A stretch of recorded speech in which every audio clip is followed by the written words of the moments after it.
पिछला क्लास ये क्लास हुआ हम लोग का पॉलीगॉन का, दूसरा क्लास है ना। ये ध्यान दो इधर। पॉलीगॉन कितना टाइप का होता है? 2 टाइप का है ना। एक तो कॉनकेव पॉलीगॉन, दूसरा कॉन्वेक्स पॉलीगॉन। कॉनकेव पॉलीगॉन में क्या होता है, कोई भी पॉलीगॉन जिसका एक एंगल 180 डिग्री से ज्यादा हो तो उसको हम क्या बोलेंगे? कॉनकेव पॉलीगॉन, है ना। 180 डिग्री से ज्यादा होना चाहिए। कॉन्वेक्स पॉलीगॉन क्या है? ये polygon in which each angle, सभी एंगल 180 डिग्री से कम होना चाहिए, है ना। पॉलीगॉन 2 टाइप का होता है, कॉनकेव पॉलीगॉन और दूसरा कॉन्वेक्स पॉलीगॉन। कॉनकेव पॉलीगॉन में क्या है कि एक एंगल, यदि कोई भी पॉलीगॉन का एक एंगल 180 डिग्री से ज्यादा हो जाए तो उस फिगर को हम लोग क्या बोलेंगे? Concave polygon.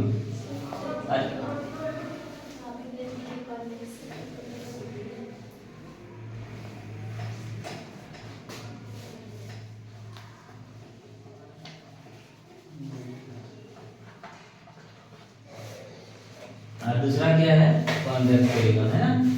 कॉन्वेक्स पॉलीगॉन में क्या है कि प्रत्येक एंगल 180 डिग्री से छोटा रहेगा, ठीक है।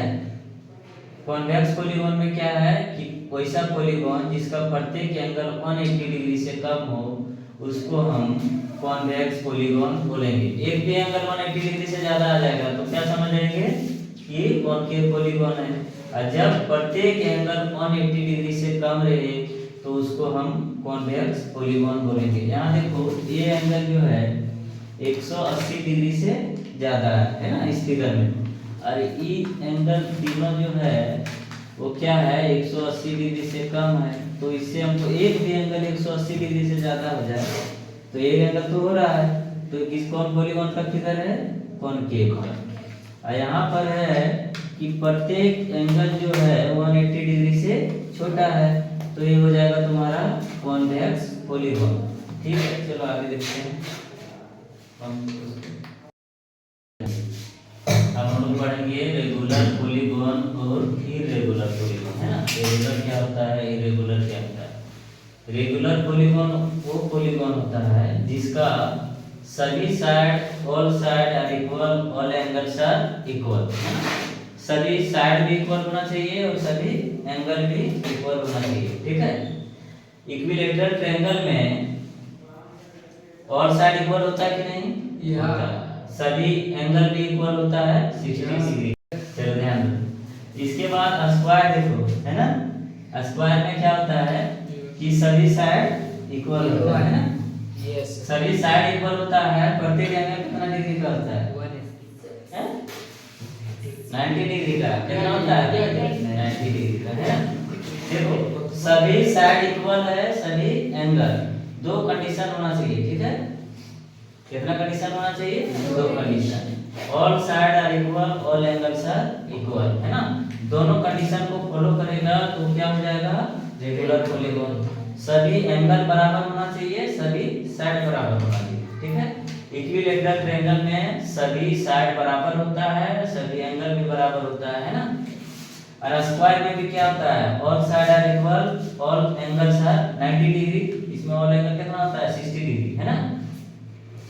इरेगुलर पॉलीगॉन क्या होता है कि वैसा पॉलीगॉन जो रेगुलर नहीं हो उसी को क्या बोल देंगे?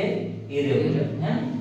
जैसे रेगुलर में हम क्या पढ़ें कि प्रत्येक एंगल बराबर होना चाहिए और प्रत्येक साइड में क्या होना चाहिए? बराबर होना चाहिए। जब ये दोनों कंडीशन को फॉलो नहीं करेगा तो कौन सा पॉलीगॉन हो जाएगा? इरेगुलर पॉलीगॉन, है ना। जैसे एक रेक्टेंगल लेते हैं, रेक्टेंगल में क्या है कि ऑल साइड आर इक्वल होता है क्या? नहीं। ऑल एंगल आर इक्वल होता है, ठीक है। रेक्टेंगल में सभी एंगल 90 डिग्री का होता है। सभी एंगल 90 डिग्री यानी कि सभी एंगल इक्वल है तो एक कंडीशन फॉलो कर रहा है, लेकिन सभी एंगल, ये सभी साइड बराबर नहीं है ना। तो सभी एंगल भी बराबर होना चाहिए, सभी साइड भी बराबर होना चाहिए। इसमें एंगल बराबर है लेकिन साइड बराबर नहीं है, इसलिए क्या हो जाएगा? इरेगुलर पॉलीगॉन, ठीक है। दूसरा क्या है? रोम्बस, है ना।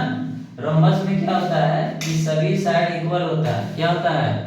सभी साइड इक्वल होता है, लेकिन सभी एंगल इक्वल नहीं होता है। ठीक है, तो एक कंडीशन फॉलो कर रहा है ना कि सभी साइड क्या हो रहा है, इक्वल हो रहा है, लेकिन सभी एंगल इक्वल नहीं हो रहा है, इसलिए ये भी क्या हो जाएगा, इरेगुलर पॉलीगॉन। रेगुलर में क्या देखे कि सभी साइड इक्वल होना चाहिए, सभी एंगल इक्वल होना चाहिए, है ना, तो उसको क्या बोलेंगे, रेगुलर। और यदि उसमें एक भी कंडीशन फॉलो नहीं करे तो क्या हो जाएगा, इरेगुलर पॉलीगॉन। मतलब जो रेगुलर पॉलीगॉन नहीं हो उसी को हम क्या बोलेंगे, इरेगुलर पॉलीगॉन। ठीक है, चलो आगे देखते हैं। चलो हम लोग देखेंगे इंटीरियर और एक्सटीरियर एंगल के बारे में, है ना। पॉलीगॉन में इंटीरियर एंगल कैसे निकालते हैं, एक्सटीरियर एंगल कैसे निकालते हैं ना। इंटीरियर एंगल क्या होता है, एक्सटीरियर एंगल क्या होता है फिगर में, है ना। सबसे पहले एक फिगर ले लेते हैं, ट्रायंगल, है ना। ट्रायंगल में जो भी अंदर का एंगल बनता है उसको क्या बोलते हैं, इंटीरियर एंगल। ठीक है, इसके बाहर भी एंगल बनता है ना, तो उसको क्या बोलते हैं, एक्सटीरियर एंगल, है ना। जैसे इसका एक तो एंगल यहाँ पर बन जाएगा, ठीक है, इसका एंगल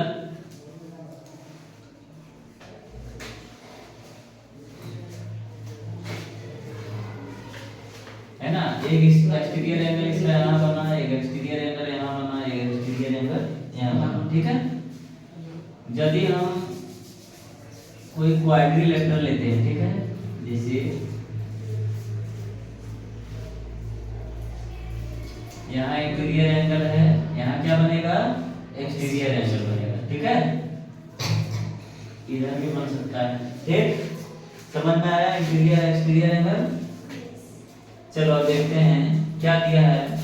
एक रेगुलर पॉलीगॉन में, रेगुलर पॉलीगॉन क्या होता है कि इसका all side equal, all angle भी इक्वल होना चाहिए। रेगुलर पॉलीगॉन में जिसका कितना साइड हो, n साइड हो, है ना, उसका इंटीरियर एक्सटीरियर एंगल निकालना हो तो होता है 360/n। n मतलब क्या, साइड। जैसे ट्रायंगल का इक्विलैटरल ट्रायंगल क्या होता है, रेगुलर पॉलीगॉन, है ना। एक तो इक्विलैटरल ट्रायंगल ले लेते हैं। अब इसका पूछेंगे कि प्रत्येक एक्सटीरियर एंगल का मान कितना होगा, तो क्या हो जाएगा, 360 डिवाइडेड में 1 2 3, जितना साइड है ना n की जगह में उतना बैठेगा। ठीक है, कितना साइड है इसमें, 3 साइड, तो 3 बैठा देंगे तो इक्विलैटरल का ईच एक्सटीरियर एंगल कितना हो जाएगा, 120 डिग्री। ठीक है, मान लो हम स्क्वायर लेते हैं, ठीक है, स्क्वायर लेंगे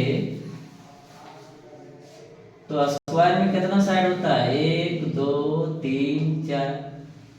एक चीज में कंडीशन क्या दिया है, ध्यान देना, रेगुलर पॉलीगॉन होना चाहिए। क्या होना चाहिए, रेगुलर पॉलीगॉन होना चाहिए, है ना। स्क्वायर क्या होता है, रेगुलर पॉलीगॉन होता है ना, तो इसमें क्या करेंगे, 360 डिवाइडेड बाय 4, है ना, 4 साइड है, जितना साइड है उतना डिवाइड करते हैं, है ना।